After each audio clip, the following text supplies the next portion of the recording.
My adopted daughter told the lawyer, "You can skip the reading, I already know what's in it." My wife Helen died on a Tuesday after 3 years of fighting cancer. We had been married for 31 years. We had 2 children together. Our son Brian, who was 28 and worked as an electrician. Our daughter Wendy, whom we adopted when she was 4 years old and who was now 30 and worked as absolutely nothing.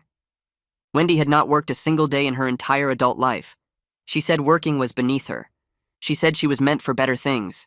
She said that when Helen and I died, she would inherit everything, and then she could live the life she deserved. She said this to our faces at Thanksgiving dinner 2 years ago. She said it like it was a fact, like the weather, like the sun rising in the east. Helen and I had built a decent life. We owned our house outright. We had savings and investments. We had a vacation property up by the lake that had been in Helen's family for generations. It wasn't a fortune, but it was comfortable. It was enough to make someone like Wendy feel entitled to do nothing while waiting for us to die. When Helen got sick, Wendy did not help. She did not come to appointments. She did not bring meals. She did not sit with her mother during chemotherapy. She said hospitals made her uncomfortable. She said she would be there for the important moments. She showed up at the very end when Helen had hours left. She showed up with a notebook and asked Helen where the safe deposit box key was. Helen was too weak to respond. I told Wendy to get out. She said she was just being practical. Brian was there every week. Brian took time off work to drive his mother to radiation. Brian held her hand, told her stories, and made her laugh even when laughing hurt. Brian never once asked about money or inheritance or what he might get when this was over. The funeral was on a Friday. Wendy wore a red dress because she said black was too depressing. She complained that the flowers were cheap. She asked me during the reception how long it would take to process the will. I told her to show some respect. She said she was just asking a question. The lawyer called us in for the reading of the will the following week. Brian came in his work clothes because he'd taken a half day and didn't want to miss more than necessary. Wendy came in. She sat down, crossed her legs, and looked at the lawyer like he was wasting her time. That's when she said it. "You can skip the reading. I already know what's in it." The lawyer, whose name was Gerald, looked at her and then looked at me. I nodded for him to continue. He read the will out loud just like he was supposed to. Helen had left everything to me as the surviving spouse. The house, the savings, the lake property, everything. This was normal and expected because we had always planned that whoever survived would get everything and then decide how to distribute it to the children later. Wendy sat up straighter in her chair. "What about when he dies? What does his will say?" Gerald explained that my will was not relevant to this meeting. Wendy turned to me with her eyes wide. "But I'm getting everything right. When you die, everything comes to me." I asked her why she thought that. She said because she was the oldest. She said that because she had been part of this family longer than Brian. She said because Helen had always promised her that she would be taken care of. I told her that being taken care of and getting everything were 2 very different things. She started talking faster. She said that she had been counting on this. She said that she had made plans. She said that her boyfriend, Dustin, was expecting them to buy a house together, and she had promised him that the money was coming. I asked her what money she thought was coming. She said all of it. She said the house was worth at least $400,000. She said the lake property was worth another $200,000. She said the savings had to be at least $100,000 more. I let her finish talking. Then I told her what Helen and I had decided together before she died. Brian was getting the lake property because he had earned it with his love and his presence and his dedication to his mother. I was keeping the house because I intended to live in it until I died. The savings would go toward my retirement and my care, and whatever was left would be split between them when I was gone. But Wendy had a condition attached to her portion. She had to get a job and keep it for 5 years. Any job. Full-time. If she couldn't prove employment for 5 consecutive years, she got nothing, and her share went to Brian. Wendy's face went through several colors. She went white first, like all the blood drained straight out of her face. Then red crept up from her neck, spreading across her cheeks in blotches. Finally, purple, this deep, angry color that made the veins in her forehead stand out. She pushed her chair back so hard it tipped over backward and slammed into the bookshelf behind her. 3 heavy law books tumbled off the shelf and hit the floor with loud thuds. Brian jumped in his seat. Gerald's pen clattered onto his desk. Wendy started screaming about how this was illegal, how I couldn't just put conditions on her money like I was some kind of king making rules. Her voice got higher and louder with each word. Gerald waited for her to take a breath, then spoke in this calm, quiet voice that somehow cut through all her noise. He explained that parents can absolutely attach reasonable conditions to money they leave their children. He said employment requirements are actually pretty common for adult children who haven't shown they can handle money responsibly. He said he'd written dozens of wills with similar conditions, and courts uphold them all the time. Wendy spun around to face Brian. She pointed her finger at him and said he needed to talk sense into me, that siblings are supposed to stick together against unfair parents. Brian had been sitting there quiet through the whole thing, just watching. Now he looked right at her, didn't blink or look away. He said he thought the condition was completely fair. He said she hadn't worked a single day in 12 years. He said Mom died exhausted, and one of the things that wore her out was worrying about what would happen to Wendy after we were gone.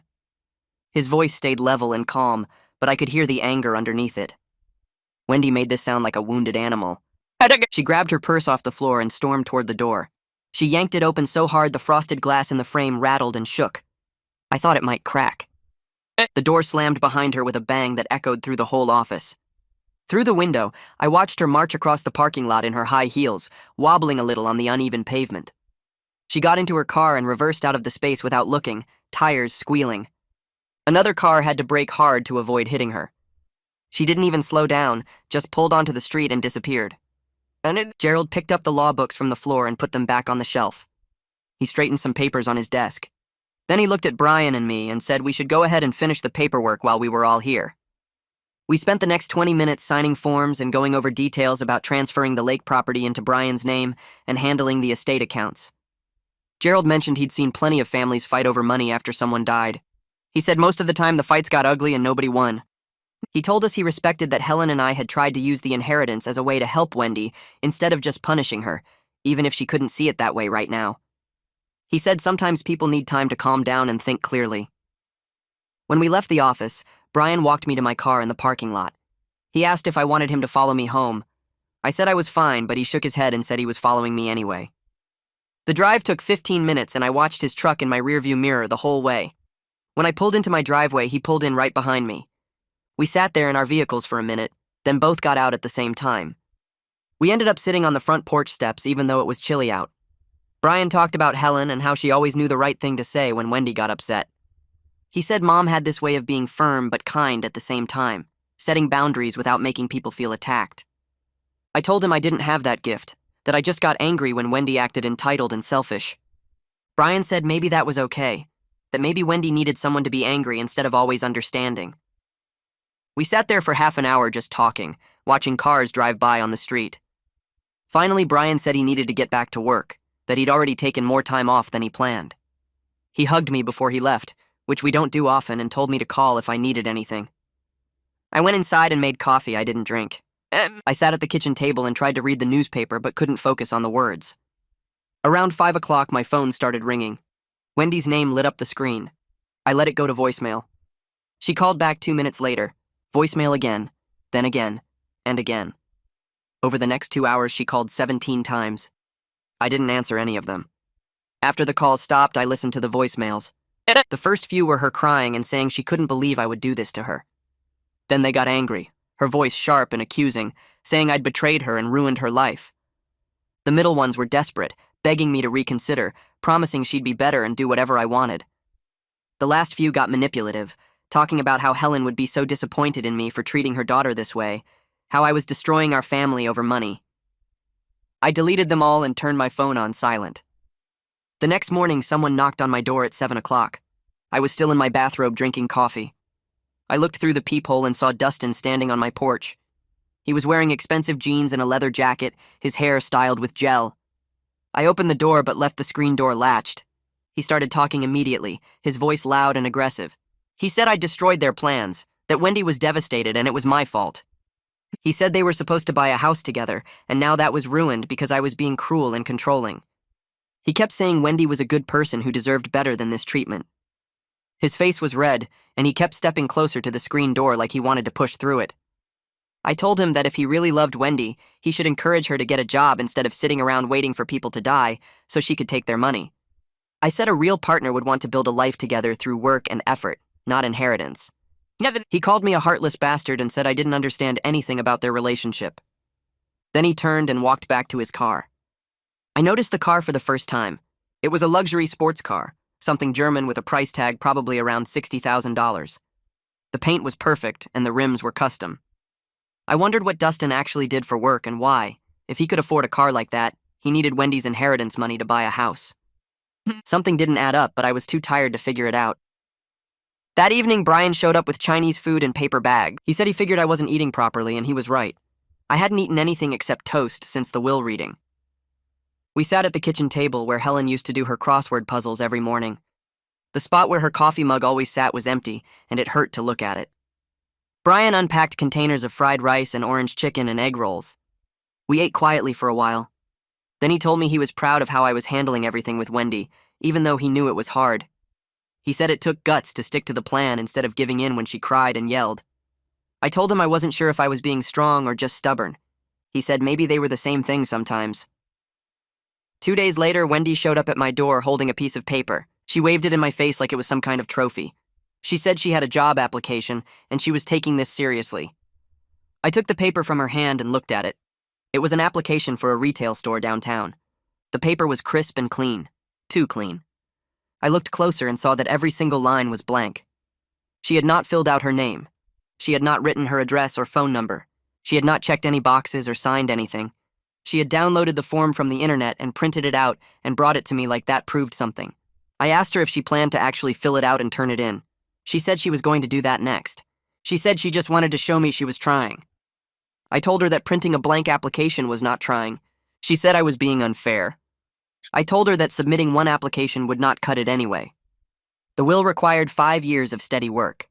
That meant finding a job she could actually keep. That meant showing up every day even when she did not feel like it. That meant dealing with bosses and co-workers and customers even when they annoyed her. One application to one store was not going to make any of that happen. She needed to think about what kind of work she could actually stand doing for 5 years straight. Wendy's face got red. She grabbed the paper back from me and crumpled it up. She threw it at my chest and it bounced off and landed on the floor. She said I was impossible to please. She said nothing she did would ever be good enough for me. She said I had already made up my mind to give everything to Brian, and this was just a game to torture her. Then she turned and walked out. She slammed the door hard enough that the picture frames on the wall rattled. I picked up the crumpled application and threw it in the trash.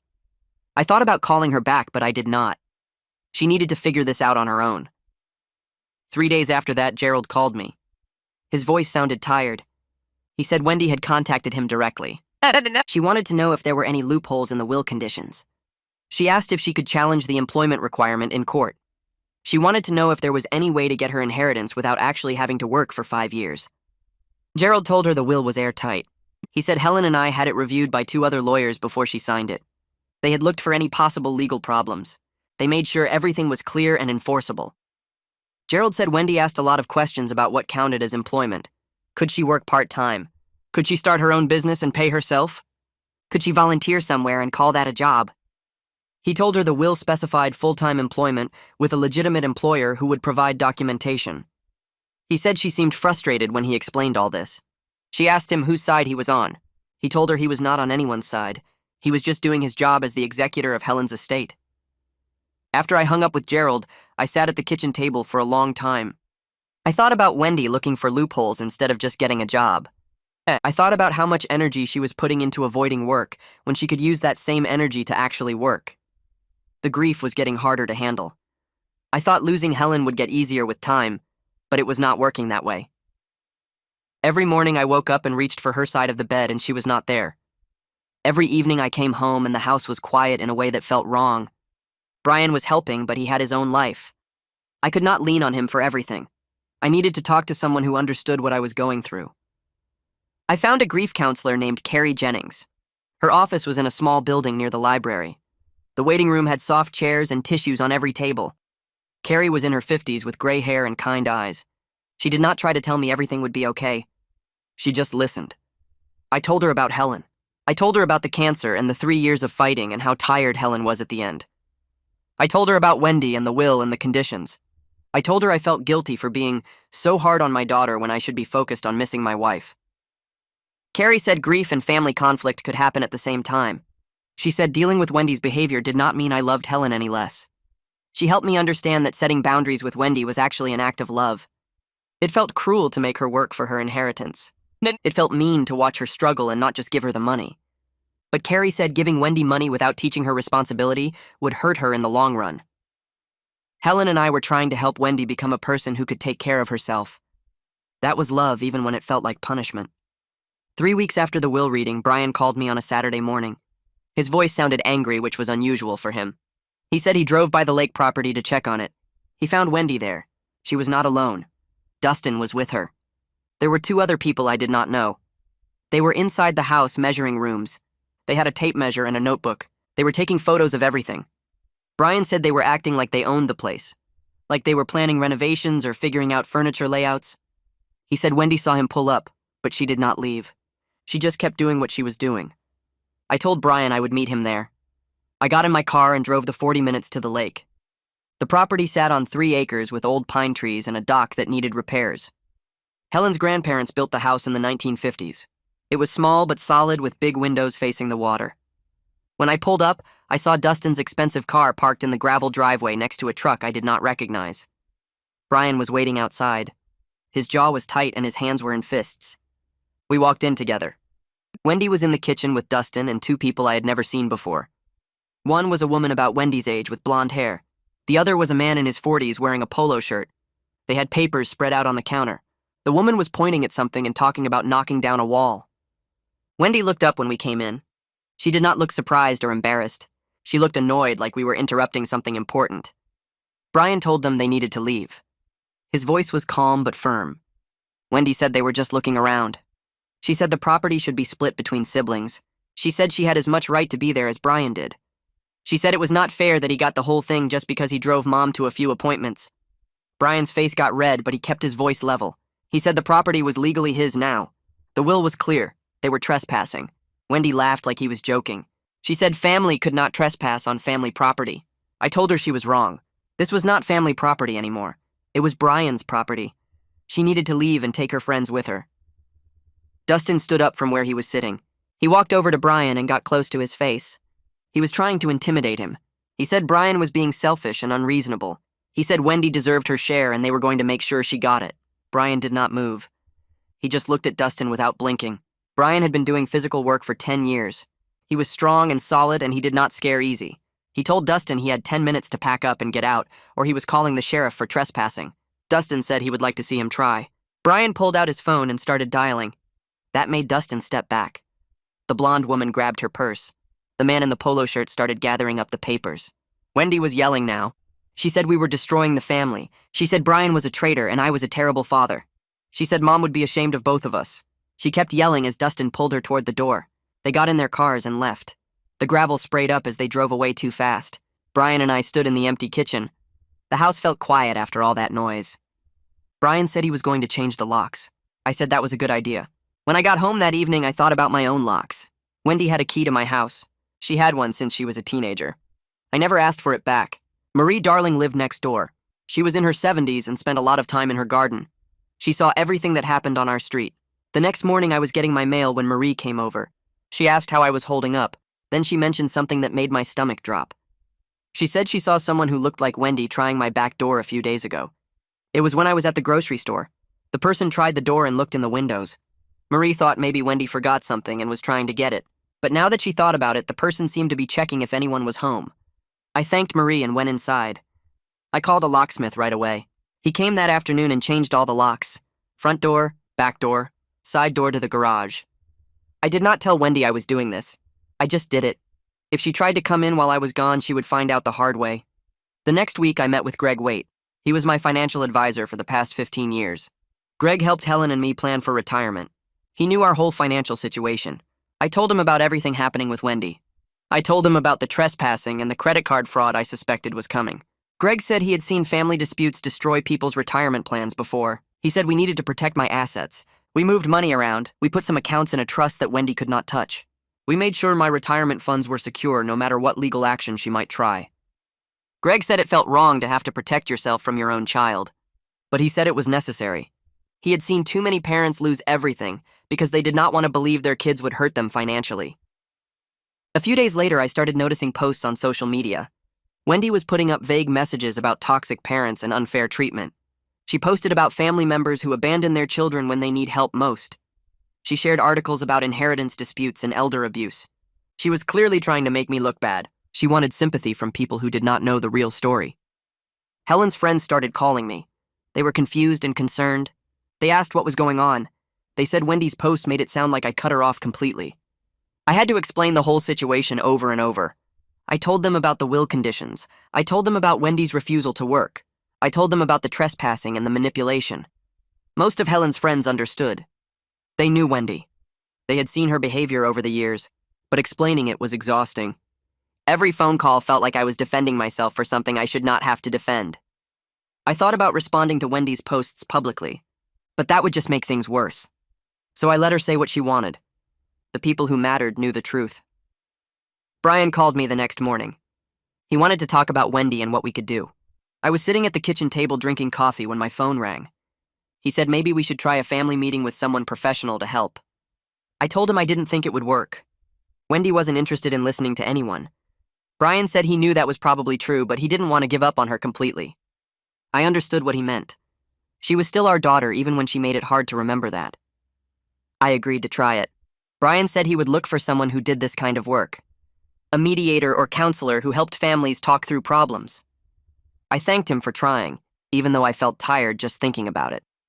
The mediator's office was in a building downtown near the courthouse. Brian found someone named Dr. Juliana Moore, who worked with families going through estate disputes. We scheduled the meeting for the following Tuesday at 2 in the afternoon. I got there 15 minutes early. Brian arrived right at 2. We sat in the waiting room looking at magazines neither of us actually read. 2:15 came and went. 2:20, 2:30. The receptionist kept glancing at us and then at her computer screen. Finally, at 2:32, Wendy walked in. She didn't apologize for being late. She looked around the waiting room and wrinkled her nose. The mediator came out to get us. Dr. Moore was a woman in her 50s with short gray hair and a calm way of speaking. We followed her into her office. It had 2 couches facing each other and her chair at the end. Wendy sat down and immediately pulled her jacket tighter. She said the office was freezing. Dr. Moore adjusted the thermostat and asked if that was better. Wendy said it was still cold. Dr. Moore started explaining how mediation worked. She said we would take turns speaking, and everyone needed to listen without interrupting. Wendy interrupted her to ask how long this would take because she had plans later. Dr. Moore said it would take as long as we needed. She asked Wendy to please wait her turn to speak. Wendy rolled her eyes but didn't say anything else right then. Dr. Moore asked each of us to explain our perspective on the situation. Brian went first. He talked about Mom's illness and how hard it was to watch her suffer. He said the inheritance wasn't about money for him. It was about honoring what Mom wanted. Wendy interrupted him 3 times before Dr. Moore had to remind her about the listening rule. When it was Wendy's turn, she talked for 20 minutes straight. She said Brian and I were punishing her for not being the perfect daughter. She said the 5-year work requirement was cruel and unusual. She said Mom would never have wanted this. Dr. Moore asked her what she thought Mom would have wanted. Wendy said Mom would have wanted her to be happy and taken care of. I asked if Mom's wishes only mattered when they benefited Wendy. Dr. Moore held up her hand and reminded us to speak one at a time. Then Wendy said something that made everything click into place. She was talking about Dustin and their plans, and she mentioned they were going to buy a house and a new car. She said Dustin wanted to start a business, and they were going to invest in it together. Dr. Moore asked how much money these plans would cost. Wendy started listing numbers. The house down payment would be $80,000. The car would be $40,000. The business investment would be another $100,000. Dr. Moore looked at her notes where she had written down the estate value. She pointed out that even if Wendy got her full share, it wouldn't cover all those plans. Wendy's face went red. She said there was enough money if it was split fairly. I realized right then that she had been lying to Dustin about how much money existed. She probably told him we had twice as much as we really did. That explained why Dustin was so angry and aggressive. He thought there was more money and that I was keeping it from them. Dr. Moore asked Wendy what kind of work she might be interested in. She said it in a gentle way, like she was trying to help Wendy think about options. Wendy looked at her like she had asked something offensive. She said she wasn't interested in any kind of work. She said working was for people who didn't have better options. She said she had been raised to expect better than a minimum wage job. Brian laughed. It wasn't a mean laugh exactly, but it was loud and sudden. Wendy turned on him and demanded to know what was funny. Brian said her attitude was funny. He said plenty of people worked hard jobs and had good lives. He said Mom worked as a nurse for 30 years, and she never thought she was too good for it. Wendy said that was different. Doctor. Moore looked shocked. I could see it on her face even though she was trying to stay neutral. She asked Wendy to clarify what she meant by people without better options. Wendy said some people were meant to work, and some people were meant to do other things. Doctor. Moore asked what other things Wendy was meant to do. Wendy didn't have an answer for that. I tried to explain that Helen and I created the work requirement because we wanted Wendy to be independent. We wanted her to be able to take care of herself. We didn't want to punish her. We wanted to help her build a real life. Wendy cut me off before I could finish. She said the best way to help her would be to give her the money now, so she could make her own choices. She said treating her like a child was insulting. Doctor. Moore said something then that I appreciated. She said that in her experience, giving large amounts of money to people without financial skills or responsibility usually ended badly. She said the money disappeared quickly, and the person was left in the same situation or worse. Wendy said that was a judgmental thing to say. Doctor. Moore said it wasn't judgment. It was observation based on many cases she had seen. Wendy stood up and said this whole thing was a waste of time. She said we were all against her and nothing was going to change. She grabbed her purse and walked out. Doctor. Moore called after her, but Wendy kept going. We heard the outside door slam shut. Doctor. Moore sat back in her chair and let out a long breath. She asked Brian and me to stay for a few more minutes. She said she wanted to talk to us privately. We both nodded. Doctor. And Moore said she had been doing family mediation for 15 years. She said she had seen many cases like this where adult children felt entitled to their parents' money. She said sometimes people needed to hit rock bottom before they were willing to change. She said it was hard to watch, but sometimes it was necessary. I asked her if she thought Wendy would ever change. Doctor. Moore said she couldn't predict that. She said change required the person to want it, and right now Wendy didn't want it. She was still looking for shortcuts and easy answers. Brian asked if there was anything else we could do. Doctor. Moore said we were already doing it. We were holding boundaries and letting Wendy face consequences. She said that was the hardest and most loving thing parents could do sometimes. 2 days later, my phone rang at 9 in the morning. It was Wendy. She was crying so hard I could barely understand her. I asked her what happened. She said Dustin broke up with her. He sent her a text message the night before saying they were done. I asked why. She said he found out about the real amount of the inheritance. She said he called her a liar and said he wasted 2 years on her. She was sobbing into the phone asking me what she should do. I felt bad for her. I really did. But I also noticed she was crying about losing Dustin. She wasn't crying about her behavior or about our family or about anything she had done. She was crying because a man left her. I told her she could come over and we could talk. She asked if I would change the will conditions. I said no. She hung up on me. An hour later, she called back. I didn't answer. She left a voicemail. Her voice was different now. Not sad, angry. She said this was all my fault. She said if I had just given her the money like a normal parent, none of this would have happened. She said Dustin would still be with her and they would be happy. She said she would never forgive me for ruining her relationship. She said I was a terrible father and Mom would be ashamed of me. Then she hung up. I saved the voicemail. I don't know why. Maybe I thought I might need it later as proof of something. Brian came over that weekend to help me fix a leaking pipe under the kitchen sink. While we were working, he mentioned his friend Jerome. Jerome Appleby worked with Brian doing electrical work. Brian said Jerome's sister managed a company that was hiring. They had entry-level positions open with good benefits and training programs. Brian said he told Jerome about Wendy's situation. Jerome said his sister would be willing to interview Wendy if she was interested. Brian gave the information to a mutual friend who knew Wendy. The friend was supposed to pass it along. A week went by, then 2 weeks. Wendy never called Jerome's sister. She never followed up. Brian checked with Jerome, who checked with his sister. No application, no phone call, nothing. I wasn't surprised, but I was disappointed. Thanksgiving was coming up. I couldn't imagine being in the house without Helen. Every corner reminded me of her. The kitchen where she cooked. The living room where she read. The bedroom we shared for 31 years. Brian called and asked if I wanted to spend Thanksgiving at his apartment instead. He said we could cook something simple and just be together. I said yes immediately. I also called Wendy and left a message inviting her. Brian sent her a text with the same invitation. She didn't respond to either of us. Thursday came. I drove to Brian's apartment with a bag of groceries.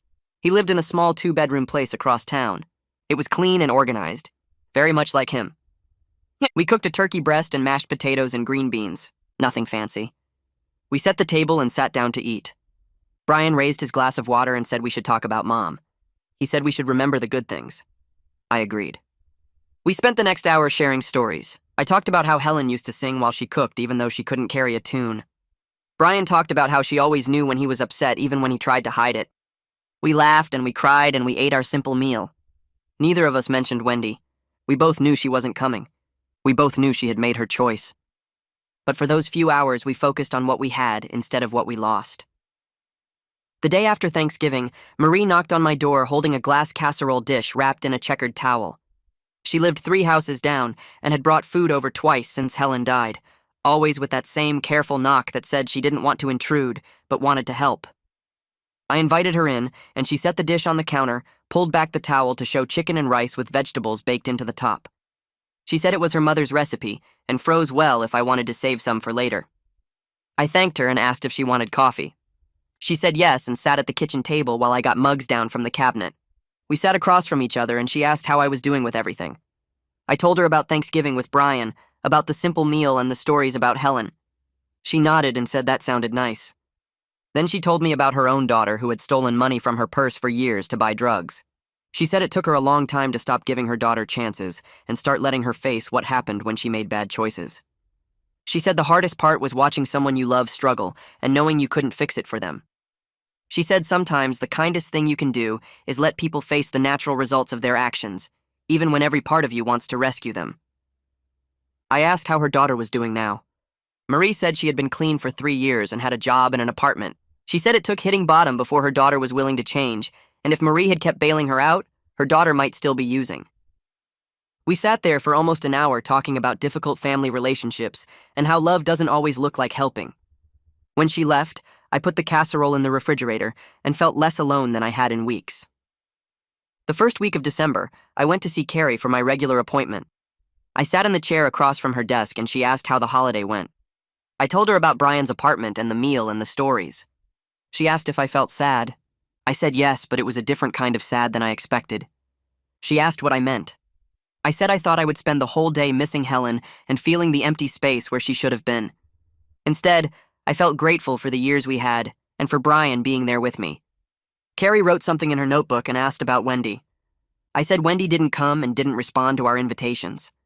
Carrie asked how that made me feel. I realized I felt more disappointed than angry, which was new. She asked what else I was feeling. That's when it hit me that Christmas was coming, and it would be the first one without Helen in 31 years. My throat got tight and my eyes started burning. Carrie handed me the tissue box from her desk. She said it was okay to cry. I said I hadn't really cried about Helen dying because I had been too busy dealing with Wendy and the will and all the conflict. She said grief doesn't follow a schedule, and sometimes it shows up when you least expect it. I sat there in her office and cried for the first time since Helen's funeral. I cried about losing my wife, and about 31 Christmases together, and about how she would never meet Brian's future children. I cried about the mornings without her, and the empty side of the bed, and the way the house felt too quiet. Carrie sat there and let me cry without trying to fix it or make it better. When I finally stopped, she said I had been carrying anger at Wendy as a way to avoid feeling the grief underneath. She said now that I was letting myself feel the loss, I might find it easier to deal with Wendy without so much rage. I left her office feeling exhausted but also lighter, like I had been holding my breath for months and finally let it out. A week before Christmas, a card showed up in my mailbox with Wendy's return address. The envelope was red with gold trim and had my name and address printed in generic computer font. I opened it and found a card with a picture of a snowman on the front. Inside was a pre-printed message about wishing joy and peace during the holiday season. No personal note, no signature in her handwriting, just the printed message and her name at the bottom that looked like it came from the same computer print job as the envelope. It felt like the kind of card you send to someone you barely know because you have to, not because you want to. I set it on the counter and stared at it for a while. It seemed like such a small, mean gesture, like she was checking a box to say she acknowledged my existence but couldn't be bothered to write an actual message. That evening, Brian called and mentioned he hadn't gotten a Christmas card from Wendy. His voice sounded casual, but I could hear the hurt underneath. He said it didn't matter and he wasn't expecting anything from her anyway. I told him about my card with the pre-printed message. He laughed, but it wasn't a happy sound. He said at least I got something, even if it was basically nothing. We talked for a few more minutes and then he had to go. After I hung up, I looked at the card again and thought about how Wendy managed to make even a Christmas card feel like an insult. 2 days before Christmas, I made an appointment with someone at the community college to talk about setting up a scholarship fund. I drove to the campus and found the development office in the administration building. The woman I met with was maybe 50 with gray hair pulled back in a clip. She asked what kind of fund I wanted to create. I told her about Helen and her 3 years fighting cancer and all the nurses and technicians who took care of her. I said I wanted to set up a scholarship for students pursuing healthcare careers. She asked how much I was thinking of funding it with. I said I could start with $10,000 and add to it over time. She smiled and said that would help several students every year. We spent an hour going over paperwork and details about how the fund would work and who would be eligible. She asked what I wanted to call it. I said the Helen Shaw Memorial Scholarship. She wrote that down and said they would have everything ready to finalize in January. I left feeling like I had done something useful with the money, instead of letting it become another thing for Wendy to fight about. It felt like a better way to honor Helen than anything else I could think of. She had always believed in helping people and in education making a difference. This seemed like something she would have wanted. The third week of January, my phone rang with a number I didn't recognize. I answered, and a woman said she was calling from my credit card company about some unusual charges. She asked if I had recently used my card to pay for rent at an apartment complex across town. I said no. She asked if I had authorized anyone else to use my account. I said no again. She read off 3 charges totaling almost $2,000, all to the same apartment complex over the past 3 months. I felt my stomach drop because I knew exactly what had happened. I asked her to send me the details by email. She said she would and that I should file a fraud report. After I hung up, I sat at the kitchen table trying to figure out how Wendy got my card number. Then I remembered years ago when she lived with us, she used to borrow my card to buy things online. She must have memorized the number back then. The email came through with the charge details and the apartment address. I looked up the complex online, and it was the same place where Wendy lived with Dustin before he left her. She was using my card to pay her rent because she had no job and no other way to cover it. It was theft, but it was also a sign of how desperate she had become. I printed out the email and put it in a folder with all the other documentation I had been keeping about Wendy's behavior. The next morning, I drove to the police station and asked to file a report. The officer at the desk directed me to a detective who handled fraud cases. I sat across from him and explained what happened with the credit card charges. He asked if I knew who used the card. I said yes, my daughter. He looked up from his notepad and asked if I wanted to press charges.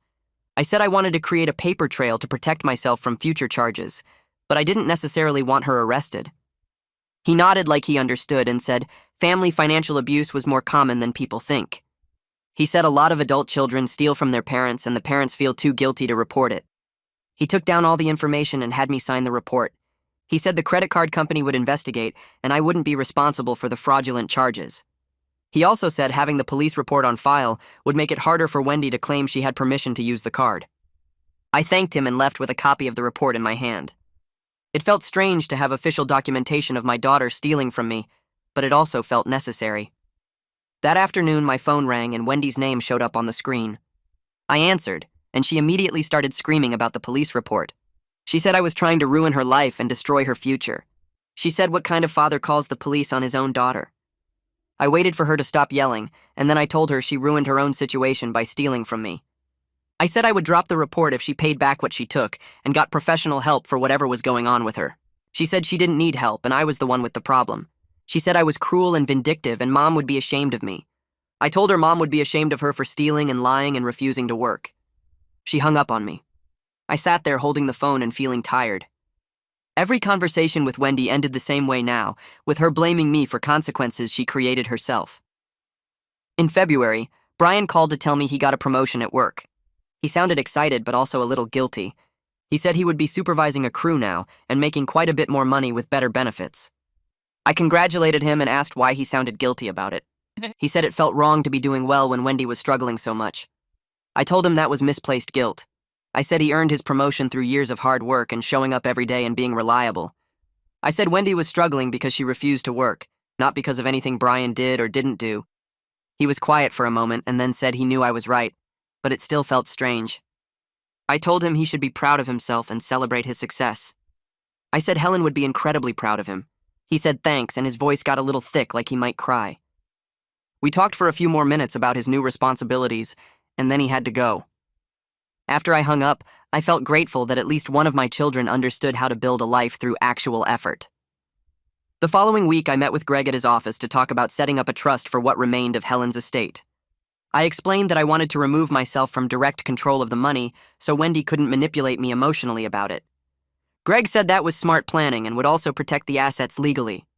He walked me through how a trust worked and how a third party would manage the funds according to the terms Helen and I had set. He said it would take a few weeks to get everything established, but once it was done, I wouldn't have to deal with constant pressure from Wendy about money. I signed the paperwork and felt a huge sense of relief. The boundary was finally in place in a way that couldn't be argued with or worked around. Greg shook my hand and said he thought I was handling a difficult situation with a lot of wisdom. I thanked him and left his office feeling lighter than I had in months. At my next appointment with Carrie, she suggested I try volunteering at a grief support group she ran on Thursday evenings. She said sharing my experience with others who lost spouses might help me process my own loss in new ways.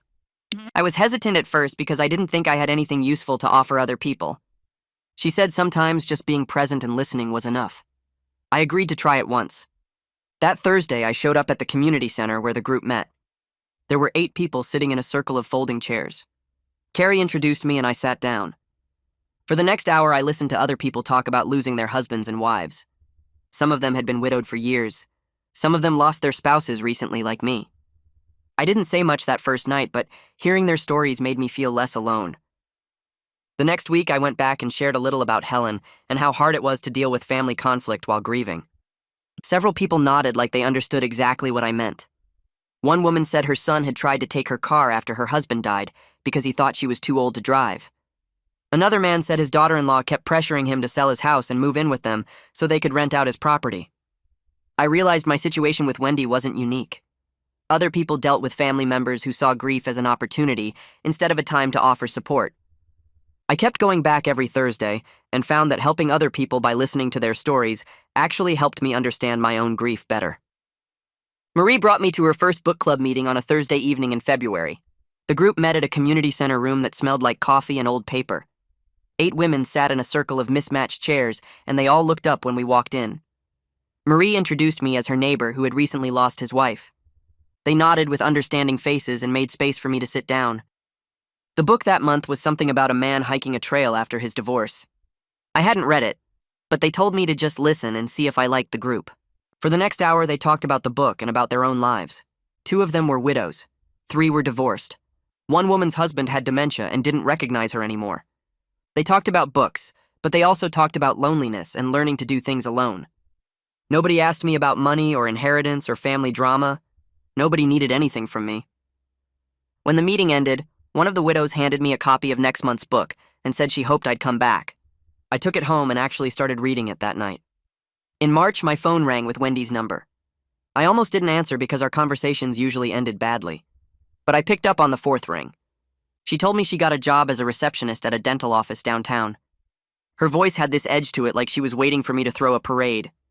She described the office and the dentist and how she'd answered phones and scheduled appointments for 2 whole days already. I could hear her expecting me to say she'd done something amazing. I told her I was glad she was taking a first step.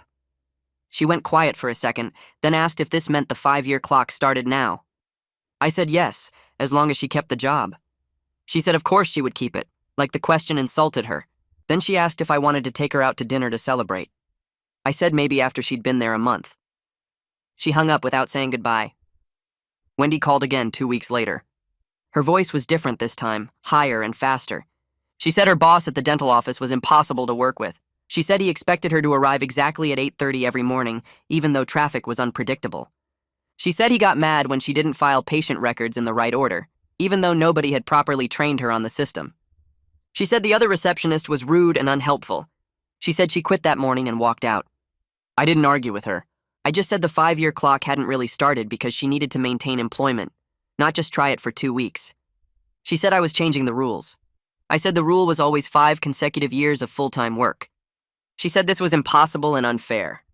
I said lots of people manage to keep jobs even when bosses are difficult.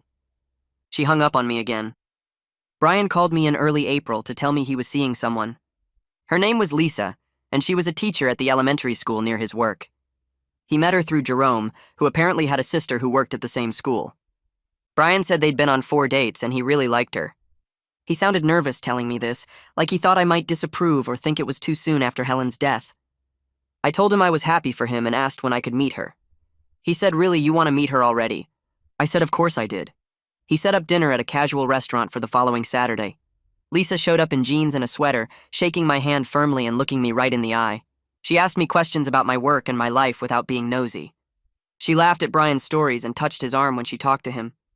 She didn't act like she was trying to impress me or win me over. She just acted normal and kind. When Brian went to the bathroom, she told me she'd heard about Helen and she was sorry for my loss.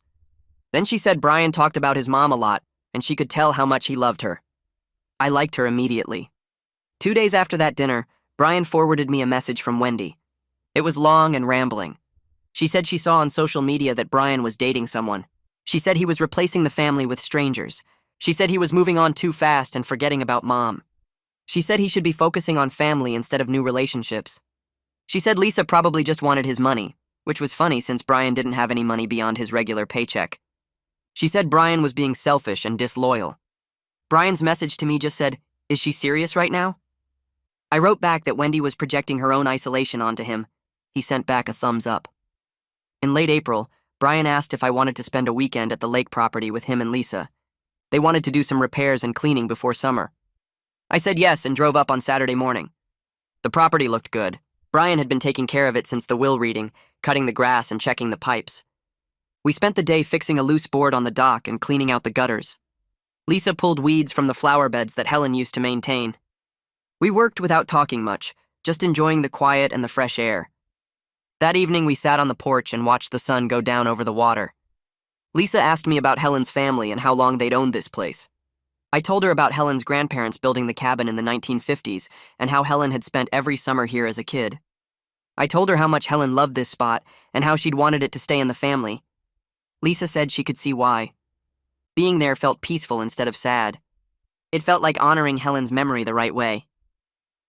At my next appointment with Carrie, I told her about Wendy's message to Brian and about the weekend at the lake.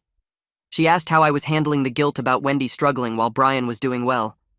I said I didn't feel that guilty anymore. I said Wendy was making her own choices and I couldn't fix them for her. Carrie nodded and said that was growth. Then she said something that stuck with me. She said I could love Wendy while also recognizing that she was making choices I couldn't fix. She said it was a hard balance between compassion and enabling. She said giving Wendy money now wouldn't help her learn to support herself. She said the employment requirement was actually the most loving thing I could do, even if Wendy couldn't see it that way. I sat with that for a while. It helped me feel less like a bad father. In May, Wendy called to tell me she got another job at a call center. She said it was boring work, but the pay was okay. She said she was going to prove she could do this. I said that was great and I hoped it worked out. She stayed there for 6 weeks. Then she called again, this time angry.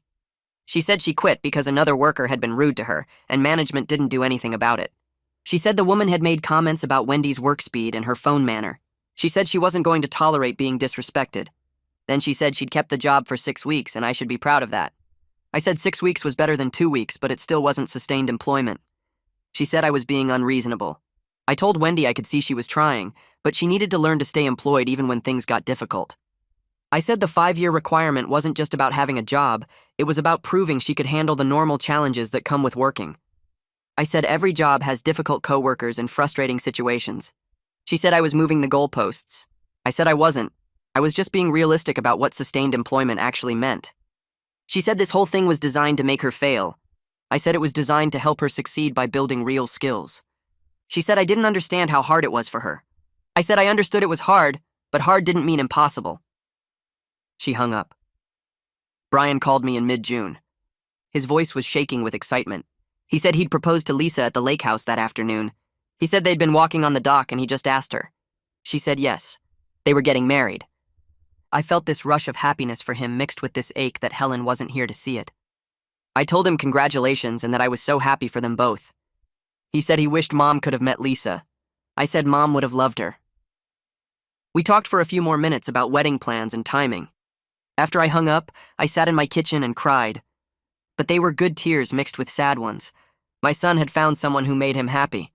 That was something worth celebrating, even if it hurt that Helen missed it. Brian and Lisa posted photos from their engagement party on Saturday afternoon. I saw them while scrolling through my phone after dinner. The backyard was decorated with white lights and flowers. There were maybe 30 people in the pictures, all of them smiling and holding glasses up to toast the couple. Lisa's parents were there. Jerome and some other guys from Brian's work crew were there. I was there in several of the photos, standing next to Brian with my arm around his shoulders. Wendy was not there. Brian had made that decision himself. He told me about it 3 days before the party when he came over to help me fix a leaky faucet in the kitchen. He said he couldn't have Wendy there after everything that happened. He said he wanted one day that was just about celebrating something good without worrying about drama or confrontation. I told him it was his day and his choice, and I supported whatever he decided. Around 8 that night, my phone started buzzing with text messages from Wendy. She had seen the photos too. The first message asked why she wasn't invited. The second message said it was unfair to exclude her from family events. The third message called me a terrible father for allowing this to happen. The fourth message said Brian was being cruel and petty. The messages kept coming for the next hour, each one angrier than the last. She said she was part of this family whether Brian liked it or not. She said she had every right to be at her brother's engagement party. She said I should have forced Brian to include her. I didn't respond to any of the messages. I put my phone on silent and went to bed. Gerald's office looked the same as it did the day of the will reading. Same wooden desk, same leather chairs, same bookshelf full of legal volumes that probably nobody ever read. I sat across from him on a Wednesday morning in July and told him I wanted to update my own will. He pulled out a yellow legal pad and clicked his pen. I told him I wanted to make the language about Wendy's employment requirement even clearer than it already was. I wanted it to specify that the 5 years had to be consecutive. I wanted it to say that any gap in employment longer than 2 weeks would reset the clock back to 0. I wanted it to say that part-time work didn't count. Gerald wrote all of this down without looking up. Then I told him I wanted to add a section that protected Brian's inheritance no matter what happened with Wendy. I wanted it to say that if I died before Wendy completed her 5 years, Brian still got the lake property and his full share of whatever money was left.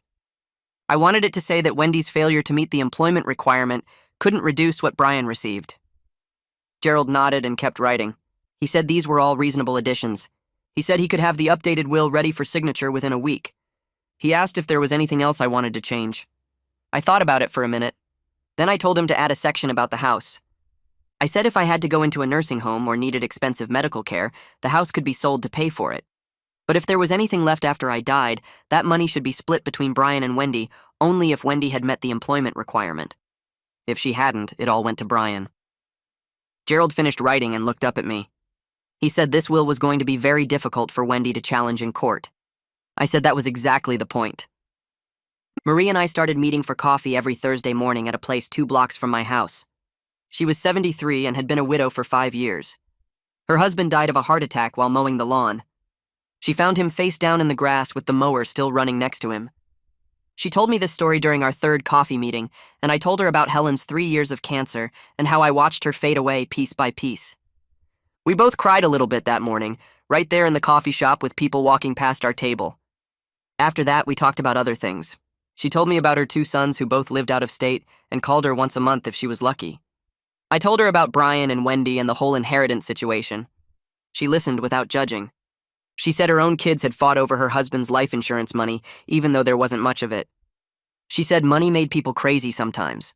We talked about books we were reading and shows we were watching on television. We talked about our gardens and our neighbors and what we were making for dinner that week. It was nice to have someone to talk to who understood what it felt like to lose a partner after decades together. Someone who knew that you could be lonely even when you weren't alone. Neither of us wanted romance. We both said that clearly one Thursday when the subject came up. We just wanted company. We just wanted someone who got it. Wendy called me on a Tuesday in August. Her voice sounded different, less angry, more tired. She said she got a job at a grocery store stocking shelves and running the register. She said the pay was okay and the hours were steady. She said she'd been there for 2 weeks already. I told her that was good. I told her I hoped it worked out. She was quiet for a few seconds. Then she said she was really going to try this time. She said she knew she needed to do this. I didn't say anything about the 5-year requirement. I didn't remind her that 2 weeks was just the beginning. I just told her I was glad she was working. Over the next few months, Wendy called less often. When she did call, she complained less. She told me about her coworkers and her manager and the customers who came through her line. She told me about the employee discount and how she was saving a little bit of money each week. By the end of October, she'd been at the job for 3 months. This was longer than she'd ever kept any job before. I wanted to feel hopeful about it. I wanted to believe she was finally changing. But I'd seen her quit too many times to get my hopes up too much. I just waited to see what would happen. Brian and Lisa came over for dinner on a Sunday in late September. We ate chicken and vegetables at the kitchen table, and then Lisa pulled out her phone to show me something. It was a website for a wedding venue about 40 minutes away. Big white barn, green fields, string lights hanging between trees. She scrolled through photos of couples getting married there, all of them smiling in front of that barn. Brian said they'd visited the place last weekend and really liked it. He said they wanted to set a date for next April. Spring wedding. Lisa's mom was already talking about flowers and decorations. Brian asked if I would help with the planning. He said they didn't have a lot of money for a big fancy wedding, but they wanted it to be nice. I told them I would help however I could. I told them Helen would have loved to be part of this. Brian's eyes got wet when I said that. Lisa reached across the table and squeezed my hand. After they left, I sat in the living room for a long time thinking about Helen. Thinking about how she would have been so excited about this wedding. How she would have been making lists and calling vendors and probably driving Brian and Lisa crazy with suggestions. I missed her so much in that moment it felt like I couldn't breathe. But I also felt something else. Something like purpose. Something like being needed for something good instead of just dealing with problems. Wendy sent me a text message in the middle of September. It said she wanted to come to Brian's wedding. It said she knew she hadn't been invited to the engagement party, but she hoped she could be there for the actual wedding. She said she was still working at the grocery store and doing better. I called Brian and told him about the message. He was quiet for a while. Then he said Wendy could come if she was still employed when the wedding happened and if she agreed to behave herself. No drama, no scenes, no making the day about her. I texted Wendy back and told her what Brian said. She responded within minutes. She said she would still be working. She said she would behave. She said thank you for giving her a chance.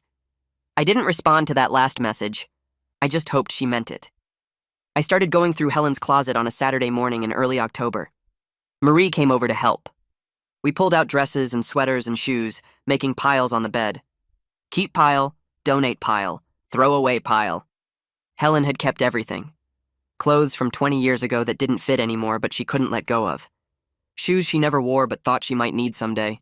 Scarves and belts and purses she'd collected over 3 decades. Marie held up a blue dress and asked if I remembered it. I did. Helen wore it to Brian's high school graduation. She wore it to Wendy's adoption finalization hearing at the courthouse. She wore it to our 25th anniversary dinner. I put it in the keep pile. We went through everything slowly. Marie told me stories about sorting through her husband's things after he died. How she kept his favorite jacket for 2 years before she could finally donate it. How she still had his wedding ring in a box in her dresser. We both cried several times that afternoon. But it felt good to finally do this. To finally let go of things that were just things. To keep the items that really mattered and let the rest go to people who could use them. November came, and Wendy hit 6 months at the grocery store. And 6 months was longer than she'd ever been employed in her entire adult life. Her manager, whose name I learned was Tom, mentioned this to me one day when I was shopping there. He said Wendy wasn't perfect, but she showed up on time and did her work. He said she'd gotten better at dealing with difficult customers over the past few months. He said he hoped she'd stick around. I thanked him for giving her a chance. Wendy seemed different when I talked to her now. Still not apologetic about everything that happened after Helen's death. Still not warm or close with me, but less angry, less bitter, more focused on just getting through each day. I didn't know if this would last. I didn't know if she'd make it to 5 years. But 6 months was something. 6 months was more than I expected back in June when Gerald read the will. Brian and Lisa and I spent Thanksgiving at my house. Lisa's parents came too. Her sister and brother-in-law. Their 2 kids who were 7 and 9 and ran around the house like they owned it. We cooked turkey and stuffing and all the traditional things Helen used to make. I set a place at the table for Helen with her favorite flowers in a small vase. Nobody said anything about it at first. Then Lisa's mom asked who the extra place was for. I told them it was for Helen. I told them I wanted her to be part of this day even though she couldn't be here. Brian started crying. Then Lisa started crying. Then I started crying. Lisa's dad cleared his throat and said that was a beautiful thing to do. We all sat down and ate together. We told stories about Helen. Lisa's family shared memories of people they'd lost too. The kids asked questions about heaven and what happens when people die. It was sad and hard and also somehow good. It felt like honoring Helen properly. It felt like moving forward while still holding on to what mattered. No. My phone rang at 7 that evening while I was putting away leftovers. It was Wendy. She said she wanted to tell me she was still working. She said she'd worked her shift that morning and would be back on Friday. She said she knew today was hard without Mom, and she just wanted to check in. We talked for maybe 5 minutes. Short conversation, nothing deep. But it was civil. It was calm. It was the first time in months we'd talked without anger or accusations or demands.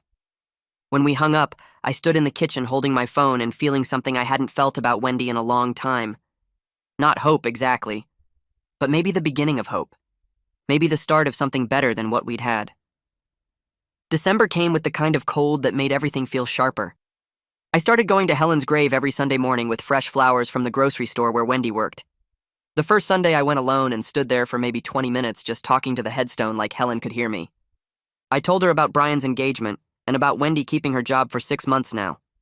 I told her I missed her every single day and that the house felt too quiet without her. The second Sunday, Marie asked if she could come with me. She brought flowers for her husband's grave, which was 3 rows over from Helen's. We walked between the graves together, and she told me stories about her marriage and how long it took before she could visit without crying the whole time. I told her I was still at the crying stage. She said that was okay and normal and I shouldn't rush myself. We made it a routine after that. Every Sunday morning at 9, we'd meet at the cemetery entrance with our flowers. Sometimes we'd talk about our spouses and sometimes we'd just walk in comfortable silence. Marie understood grief in a way most people didn't, because she'd lived through it herself. She told me once that she learned to build a life that honored her husband's memory while still moving forward into whatever came next. I asked her how long that took, and she said she'd tell me when she figured it out completely. The holidays came, and Wendy kept showing up for her shifts at the grocery store. I ran into her manager Tom one afternoon when I was buying milk and bread. He recognized me from previous conversations and stopped to tell me Wendy had picked up extra shifts during the busy season. He said she wasn't perfect and sometimes got frustrated with difficult customers, but she showed up on time and did her work. He said that was more than he could say for some employees he'd had for years. I thanked him for giving her a chance and for being patient while she learned. He waved off the thanks and said Wendy was earning her place there, and he hoped she'd stick around. I left the store feeling something I hadn't felt about Wendy in months. Not quite pride, but maybe the start of it. Maybe the beginning of believing she could actually do this. Winter turned to spring, and Brian and Lisa set their wedding date for April at the lake house. They wanted Helen's favorite flowers everywhere, and they wanted the ceremony outside by the water where Helen used to sit every summer evening. I helped them plan everything and watched Brian become more excited than I'd seen him since before Helen got sick. Lisa's family pitched in too, and it felt good to be part of something joyful instead of just managing grief and conflict. 3 weeks before the wedding, Brian called Wendy and told her she could come if she was still employed and if she agreed to behave appropriately. Wendy said yes to both conditions.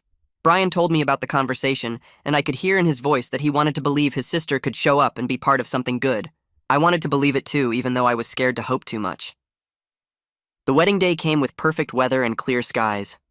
Wendy arrived early and actually helped Lisa's sister set up chairs and hang flowers.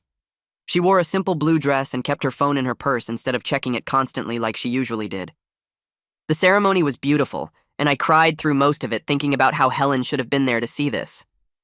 When it came time for toasts, I stood up with my glass and talked about Helen and how she taught us all what real love looked like through her actions and her choices. I welcomed Lisa to our family and told her that Helen would have loved her for making Brian so happy. I meant every single word about building something good from loss and moving forward while carrying the people we loved with us. Wendy didn't cause any problems. She didn't complain or make demands or turn attention to herself. She just participated like a normal family member, and it felt like a small miracle. A year after Helen died, I sat on the porch of our house watching Brian and Lisa plant a garden in the side yard. They'd decided to create something living to remember Helen by, and chose all her favorite flowers and herbs. Lisa dug holes while Brian carefully placed each plant and packed soil around the roots.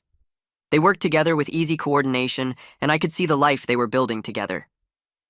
Wendy was still at the grocery store 9 months into her job now. She called once a week to check in, and our conversations stayed short but civil. She hadn't apologized for her behavior after Helen's death, and we weren't close the way we'd been when she was younger. But she was showing up and doing the work, and slowly rebuilding trust through consistent action instead of empty promises. I missed Helen with an ache that never fully went away. Some mornings I still reached for her side of the bed before remembering she wasn't there. Some evenings I started to call her name before catching myself, but I could finally see that the inheritance conditions Helen and I created together weren't about punishment or control. They were about giving our daughter the push she needed to build a real life instead of waiting around for other people to die. The grief was still there every single day, but hope was there too now. Hope that Wendy might actually make it to 5 years. Hope that Brian and Lisa would build something lasting together. Hope that I could figure out how to live the rest of my life in a way that honored everything Helen and I built together. I thought Helen would be proud of how we were all finding our way forward, even though the path looked different from any of us expected.